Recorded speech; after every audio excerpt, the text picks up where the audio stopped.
May adlaw mga kapaglaom, galaigsoon. Usa kami nito nagpumusta sa matag usa sa ato pagpatalinghog, pag painumdom ang Ginoo kanunay kanato diha sa mensahe sa kamatuoran ang mag-aagda nato sa matag usa. Nga din kita ato pamalandungan ining adlaw ang iya mga pulong diha sa ikaduhang Pedro kapitulo 1 versikulo 16 kanayon kay sa among pagpahibalo kaninyo sa gahom o pag-anhi sa atong Ginoong Kristo kami wala magsabwag subay mga sugilanon nga maayo nga pag kami namamao. Hinunua kami mga saksi nga nakakita sa iyang pagkahalangdon.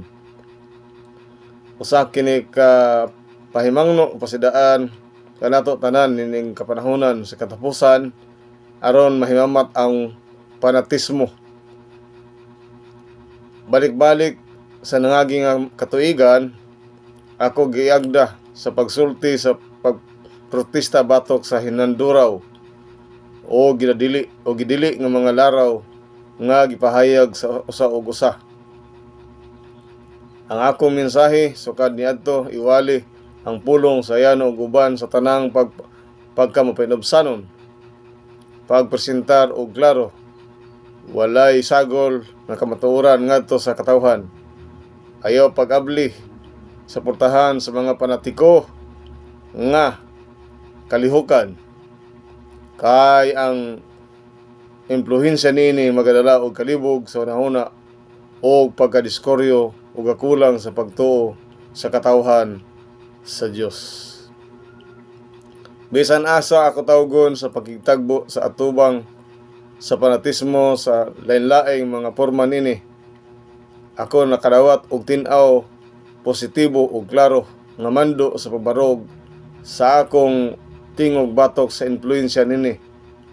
Alang sa uban ang dautan gipadayag sa iyang kaugalingon ingon sa dagway sa hinimo sa tao nga mga pagsulay alang sa pagtino sa kahibalo sa kabuton sa Dios. O gipakita kanako nga kini usa ka limbong nga nahimong dili tinuod o kini kasupak sa kabuton sa Dios kun ato kini nga sundon nga mga pagbagiha. Kita makaplagan nga mga nagatabang sa plano sa kaaway. Sa nangaging mga panahon, may pipila sa mga magtotoo. Dunay dako nga pagtuo diha sa paghanay sa mga ilhanan. Diin sila nagdesisyon sa ilang kapangakuhan.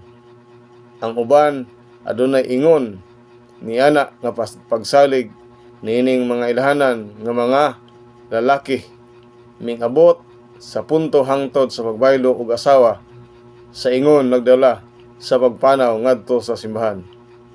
Pagpanapaw ngadto sa simbahan. Ako gipakitaan nga ang mga paglimbong sama ni adtong gitawag kita nga mahimamat sa unang mga kasinatian niining mensahe masubli pag-usab. Og nga kita kinahanglan nga magkikita kanila pag-usab sa panapos nga mga adlaw sa buhat. Niini nga panahon, kinahanglan kita modala sa tanan natong gahom, ilalom sa pagdumala sa Dios, paggamit sa atong mga galamhan sumala sa kahayag ngayang gihatag. Basahin kaupat o ikalima nga kapitulo sa Mateo. Tuni ang Mateo 4 versikulo 8 ngadto sa 10 o ang kapitulo 5 versikulo 13. Pamalandungi ang sagrado nga buhaton nga gidala sa unahan ni Kristo. Pinaagi niini nga ang mga prinsipyo sa pulong sa Dios dadon sa atong pagpangabudlay.